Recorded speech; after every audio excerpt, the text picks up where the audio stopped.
Hai semuanya, Assalamualaikum warahmatullahi wabarakatuh. Gimana nih kabar kalian? Udah lama banget aku nggak muncul di YouTube channel. Mohon maaf karena ya aku ini baru masuk kerja lagi. Jadi 3 bulan pertama aku bener-bener kayak harus loyalitas. Ini sedikit cerita aja ya. And then aku senang banget di kesempatan kali ini aku bisa buat video lagi untuk sharing sama kalian. Seperti biasanya, aku mau ingetin dulu nih buat kalian yang belum pada subscribe YouTube channel aku. Jangan lupa untuk di subscribe. Mungkin buat teman-teman yang butuh informasi dan mau tanya-tanya, kalau nggak kebales di komen, kalian boleh DM aku di Instagram. Instagram aku ada di sini. Kalian follow aja ya. Dan jangan lupa untuk di like video-video aku. Pantengin terus dan ikutin terus sampai insya Allah target aku tahun ini dapetin monetisasi, semoga aja, amin. Dan channel aku ini bukan apa-apa tanpa kalian, so thank you. Jangan lupa juga di share kalau memang video ini bermanfaat atau kalian butuh informasi apapun, silahkan komen atau saran, boleh di komen atau di DM Instagram aku. Oke, teman-teman, di video kali ini aku mau sharing tentang suka dukanya jadi bidan. Alhamdulillah ya, di video aku yang sebelumnya membahas tentang kebidanan-kebidanan, ternyata teman-teman dan adik-adik yang mungkin pengen jadi bidan atau berpikiran untuk masuk ke dalam profesi kesehatan, itu banyak juga yang DM di Instagram aku nanya-nanya tentang biaya, cara masuknya. Aku senang banget gitu ya kalau misalnya ada generasi-generasi yang meneruskan, atau justru kan memang tenaga kesehatan itu banyak dibutuhkan ya. Nah, untuk memperjelas dan menguatkan niat teman-teman nih, buat yang mau tahu juga ya. Jadi mungkin yang kalian lihat tuh kayak enaknya aja, dan kalian juga harus tahu dukanya jadi profesi kesehatan, terutama aku gitu ya, profesi aku jadi seorang bidan tuh apa aja sih. Buat teman-teman yang mau tahu, tontonin terus video aku sampai habis, jangan di skip. Oke, sebelum ke dukanya, kita ke sukanya dulu ya. Jadi yang senang-senangnya kita bahas dulu. Pertama, menurut aku sukanya kuliah kebidanan atau jadi seorang bidan itu yang pertama, kita tuh dapat penghargaan bukan berarti dalam bentuk uang atau dalam bentuk piagam penghargaan, itu enggak ya. Yang aku maksud penghargaan di sini adalah ketika kita menolong teman sendiri atau bahkan kita dipercaya oleh keluarga gitu ya, kalau misalnya mereka konsultasi ke tes kesehatan, nanya-nanya, terus kita bisa ngebantu temen, kayak misalnya temen tuh kayak mau program hamil, terus kita bisa ikut andil di dalamnya sampai berhasil, tuh kayak seneng aja gitu, kayak terus ada ucapan terima kasih buat kita tuh kayak, menurut aku itu adalah sebuah penghargaan yang benar-benar nggak bisa digambarkan gitu ya. Kata terima kasih dari seorang pasien, terus dari teman-teman yang udah kita bantu, itu menurut aku I don't know, mungkin karena emang udah jiwanya, udah aku tuh passionnya di situ gitu. Jadi aku kayak nggak butuh dikasih apa-apa, asalkan dia udah terima kasih, kita berhasil menyembuhkan dia atau kita berhasil menolong dia, itu tuh kayak seneng aja gitu. Jadi buat kalian yang punya jiwa-jiwa penolong, jiwa-jiwa simpati, jiwa-jiwa empati, jiwa-jiwa peduli lah intinya ya, atau mungkin kalian care banget gitu ya, jiwa-jiwa yang seperti itu, kalian harus banget deh masuk ke dunia kesehatan. Next, sukanya itu kita bisa punya banyak teman, punya banyak pengalaman juga, karena kita kan nanti kerja di rumah sakit, PKL, ketemu dengan teman-teman kesehatan tuh nggak cuma bidan dong, pasti ada teman-teman farmasi, radiologi, keperawatan, bahkan dokter-dokter atau dokter spesialis lainnya, itu tuh banyak banget. Kita kadang bisa saling share pengetahuan, terus kalau kita nanya-nanya juga sama mereka, itu tuh kayak misalnya kita butuh informasi apa gitu, kita nanya-nanya, kadang jadi kayak banyak relasi, jadi apa ya mungkin banyak temen, banyak pengetahuan, banyak ilmu baru juga yang bisa kita dapat dari mereka-mereka. Atau mungkin kayak misalnya kita nanya tentang obat nih, ketemu kita informasi, kadang kan bidan belajar obat tapi kayak hanya yang standarnya aja gitu ya, sedangkan farmasi tuh lebih spesifik. Nah, kalau misalnya kita nggak tahu ini merek obat ini tuh sebenarnya isinya apa sih, atau mungkin ini obat tuh obat apa sih, itu tuh kayak gitu tuh gampang aja gitu nanya sama mereka gitu. Next, menurut aku kenapa sukanya jadi bidan tuh gini, mungkin mohon maaf ya, aku sama sekali nggak menyinggung atau nggak menyindir apapun, siapapun, apapun itu profesinya. Ini menurut pendapat aku aja ya. Contoh misalnya kalau misalnya guru bahasa Inggris, ya aku tahu kayak misalnya kita tuh kalau misalnya kursus bahasa Inggris sebenarnya bisa, cuma memang nggak spesifik seperti pendidikan guru bahasa Inggris gitu ya.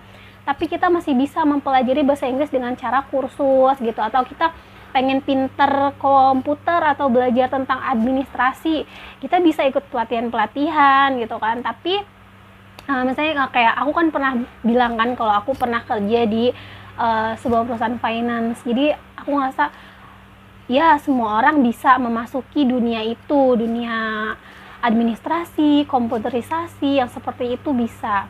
Walaupun kita tuh belajar nggak spesifik seperti gelar-gelar yang memang profesi mereka dapatkan gitu ya. Tapi kalau untuk menjadi tenaga kesehatan itu tuh nggak bisa dan nggak cukup dengan pelatihan. Mungkin ya ada kayak misalnya pelatihan baby spa untuk ibu-ibu yang memang mau menekuni itu, tapi kan nggak spesifik seperti cara-cara melahirkan, terus cara-cara pasang infus atau suntik menyuntik, itu nggak spesifik.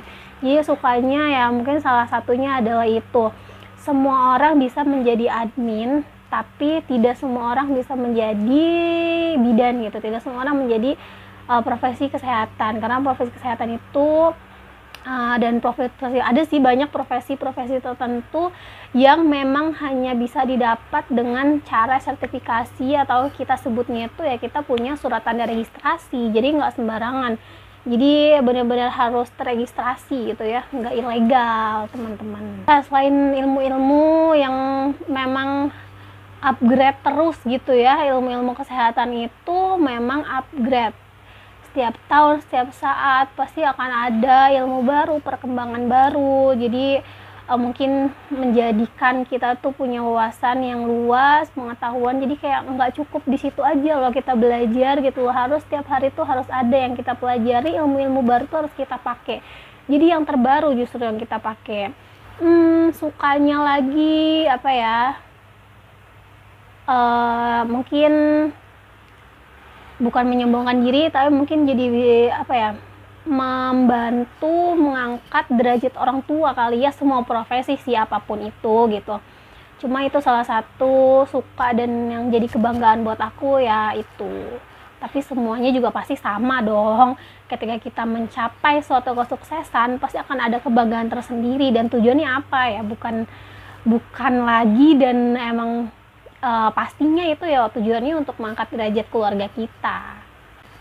Mungkin kalau ada tambahan-tambahan dari teman-teman yang masih kuliah atau teman sejawat, boleh deh share di sini. Terus di dunia kesehatan juga kan maksudnya relasi, rekan kerja, jadi kayak banyak teman, banyak saudara, asik sih. Next, lanjut ke dukanya ya, kalian harus siap dengerin ya dukanya ya. Dukanya ini menurut sepengalaman aku ya, jadi mungkin beda-beda, ya silahkan gitu loh, ini kan forum diskusi, aku juga nggak kayak paten kayak gitu ya, karena kan namanya pengalaman setiap orang beda-beda, pengetahuan orang setiap orang beda-beda. Menurut aku dukanya adalah, tapi tergantung rumah sakit dan tergantung ruang kita kerja sih benar teman-teman. Jadi mungkin banyak yang bilang gaji bidan itu nggak seberapanya itu dalam maksudnya gini, kita kerjanya di mana dulu nih ya. Oke, mungkin kalau misalnya di praktek bidan mandiri memang gajinya ya sesuai dengan kebijakan si pemilik kliniknya masing-masing dong. Terus kalau kita kerja di klinik pun sama, tergantung kebijakan yang punya klinik. Nah, tapi kalau misalnya teman-teman kerja di rumah sakit yang tipe B, tipe A, otomatis namanya rumah sakit itu pasti sudah standar gaji UMR, atau mungkin bahkan biasanya tuh kalau di rumah sakit tipe A, tipe B yang pasiennya banyak, itu biasanya banyak bonus-bonusnya juga kok. Jadi kalau masalah ada yang bilang katanya bidan gajinya kecil, ya tergantung kerjanya di mana dulu. Dan kalau misalnya kalian bisa sampai punya klinik sendiri ya, walau tidak memungkiri ya, kita kalau buka klinik pasti modalnya juga besar dulu, tapi nanti untuk kembalinya juga insya Allah kembali gitu ya, apa yang kita keluarkan tuh bisa kembali. Ya tergantung, kalau misalnya kayak punya klinik ya mungkin punya klinik sendiri gajinya besar karena kalian udah punya kliniknya itu sendiri gitu. Jadi kalau ada yang bilang gajinya kecil, merintis teman-teman. Kayak aku pertama kali lulus, belum punya pengalaman, rumah sakit mana sih yang mau nerima orang gitu ya, menerima pegawai tanpa pengalaman? Pastinya dari nol dulu, semua pasti bertahap teman-teman. Aku pernah ngerasain gaji terkecil sampai yang cuma ya udah buat jajan sama buat kuota aku doang gitu, sampai alhamdulillah sekarang aku kerja di rumah sakit tipe B ya. Jadi alhamdulillah ya, untuk masalah gaji standar ya, standar UMR. Kalau misalnya teman-teman mau dapat tambahan, bidan tuh bisa banyak dapat tambahan. Kalau kalian bisa ikutan pelatihan baby spa, kalian bisa home care gitu-gitu kan. Atau misalnya di waktu luang, kalau emang kalian nggak capek ya, bisa kerja, misalnya kerja di rumah sakit, tapi kalian punya saudara atau tetangga yang punya klinik juga, sambil bantu-bantu nih kalau ada yang lahiran gitu kan. Boleh banget, sebenarnya kita bisa aja punya banyak sampingan kalau misalnya memang ada niat. Jadi semua tergantung niatnya aja. Tapi untuk teman-teman bidan yang baru pada lulus, jangan mengharapkan langsung dapat gaji besar ya. Yang penting itu adalah pengalaman dulu, karena kita itu berurusan dan berhubungan dengan nyawa manusia. Jadi yang paling penting adalah kompeten atau kompetensinya ditingkatkan dulu. Kalau kalian udah bisa punya kompetensi yang wow, pasti harga untuk jasa kalian itu juga besar. Semangat. Duka yang kedua ya menurut aku, biaya kuliah kebidanan memang tidak sedikit ya teman-teman. Kalian bisa searching dan bandingkan, tapi bukan berarti ada nih yang bilang aku pengen, aku ada baca di komentar, mungkin teman-teman yang komen itu dan sekarang nonton video ini juga mungkin merasa, tapi aku kutip ya kata-katanya, cuma aku nggak sebut namanya karena aku lupa juga. Ada yang bilang kayak gini, kuliah kesehatan itu mahal kayak gitu. Aku kayaknya nggak sanggup deh, kuliah biasa aja kayaknya nggak sanggup. Nih ya teman-teman, aku kasih tahu, aku juga bukan dari keluarga yang mampu. Kalian bisa lihat gitu di video aku yang pertama, aku dari keluarga yang biasa aja, berkecukupan, biasa gitu ya, cukup gitu ya, tapi tidak kurang alhamdulillah. Tapi gimana kemauan kita gitu, cara pola berpikir kita. Jadi kalian juga harus memanajemen mindset pikiran kalian dan apa nih planning kalian, rencana-rencana kalian gitu loh. Jangan sampai kalian nanti gagal di akhir atau gagal di tengah jalan gitu ya. Udah kuliah nih, udah masuk uang, tapi harus berhenti karena nggak dipikirkan dulu di awal planningnya harus seperti apa. Kalau misalnya di tengah jalan ekonomi surut, saya harus kayak gimana. Yang penting ada kemauan teman-teman, pasti nanti ada jalannya. Yaitu aku juga kayak sekolah kuliah sambil kerja, walaupun target aku bukan IPK tinggi, yang penting aku lulus gitu dengan IPK yang lumayan ya. Waktu itu IPK aku lumayan sih, 3,4 ya, walaupun nggak masuk ke cum laude gitu, tapi emang tujuan aku kan yang penting aku lulus gitu, dapat gelar dan aku bisa kerja gitu. Jadi ya memang kuliah kesehatan nggak bidan aja ya, memang lumayan mahal, cuma ya untuk kesempatan kerjanya tuh bagus gitu. Kalian bisa apa ya, mungkin bisa cari tahu gitu ya. Jarang sekali tenaga kesehatan itu yang menganggur, setahu saya ya, setahu aku gitu ya. Tapi di luar ruang lingkup aku, pergaulan aku kurang tahu. Tapi yang aku tahu tuh tenaga kesehatan jarang banget ada yang nganggur. Duka yang terakhir mungkin kalau dari segi pekerjaan, semua pekerjaan memang nggak ada yang enak ya, kecuali memang kalian jadi bosnya gitu kan. Nggak ada yang enak ya, nanti pasti kalian akan bertemu dengan pasien yang sifat dan pribadinya itu benar-benar bervariasi, unik-unik gitu. Jadi kalian harus punya sikap sabar ya. Kalau masalah mental itu pasti akan terbentuk dengan sendirinya sih, aku yakin. Karena aku pertama kali masuk ke dunia kerja juga kaget gitu ya, baperan banget gitu, down banget. Tapi ternyata dengan pengalaman, dengan seiring berjalannya waktu, kita pasti bisa itu. Jadi kerja itu ya plus minus, jadi bidan itu apalagi kalau di klinik ya 24 jam, kadang lahiran itu kan 24 jam, gak mungkin dong lahirannya tutup dulu nih karena bidannya lagi tutup, kan gak mungkin ya. Jadi kalian harus siap berkorban waktu kalau kalian mau jadi bidan. Tapi tenang aja, di semua tempat kerja pasti tetap dapat jatah libur kok. Oke, mungkin teman-teman segitu dulu kali ya dukanya. Kalau masalah tugas kuliah, semua kuliah jurusan pun pasti banyak tugas. Ya, mungkin segitu dulu suka duka yang bisa aku share. Mudah-mudahan video aku bermanfaat, dan ya setidaknya kalau kalian belum punya keinginan atau kalian tidak ingin jadi tenaga kesehatan, video aku ini bisa menghibur kalian. Kalau kalian butuh dibuatkan video apapun, silahkan komen. Insya Allah aku balas, insya Allah teman-teman. Karena ya kalian bisa lihat gitu loh dari beberapa banyak komen, kalau memang yang komen-komen awal terus aku lagi lihat, aku pasti langsung balas gitu. Makasih ya udah mampir ke YouTube channel aku dan udah nontonin video aku.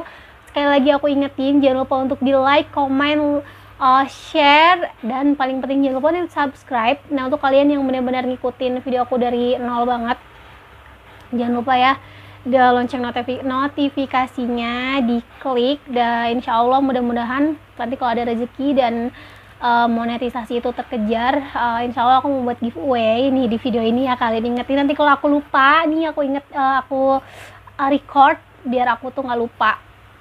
Oke, thank you udah nonton, see you.